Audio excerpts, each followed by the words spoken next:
Hello everyone! I have been doing this thing on Tumblr because naturally everything I do in the art department has something or other to do with Tumblr.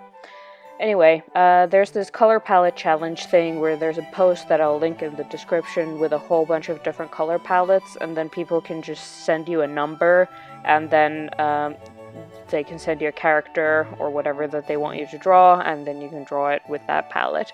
And somebody requested me to do Carrot from the Discworld series by Pratchett, and then their cat, who is coincidentally named after Carrot the character, and they didn't specify a color palette that they wanted me to use, so I just picked one that had like orange tones because, you know, Carrot has orange hair, the cat is an orange cat, so that seemed kind of a no-brainer. I think the palette I picked was number 16 or something like that. You can see it somewhere flashing on the screen. Okay, so in this part I realized that I had done like the background elements and then the characters on the same layer, which was dumb and annoying, so I decided to cut it out and like switch it to a different layer. So that was what that was about. I've done a whole bunch of these color palette challenges before. I think I actually even have one uploaded on this channel, although with no voiceover.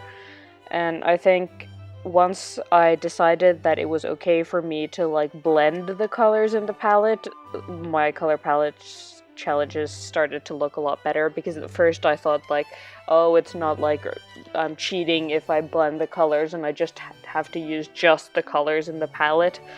But that kind of really graphic look with the clear edges around different colors is not really my style, so that never really worked out that well.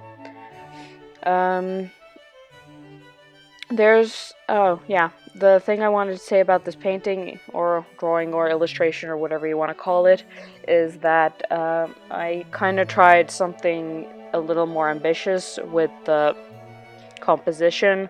I guess it's not really that ambitious, but I don't do a lot of backgrounds or like full scenes, and when I do, it's usually very basic. But this time I tried to like tilt the horizon a little so that the angle would be a little bit more interesting. I had this idea for this drawing that because Carrot is such a nice person, he comes across this stray cat on the streets of the city and then decides to try to coax it to come with him so that he can feed it or whatever. I think the cat that this cat in the drawing is based on is actually a rescue, so that felt fitting as well. And apparently the person I drew this for was very pleased with it, so I'm happy about that as well.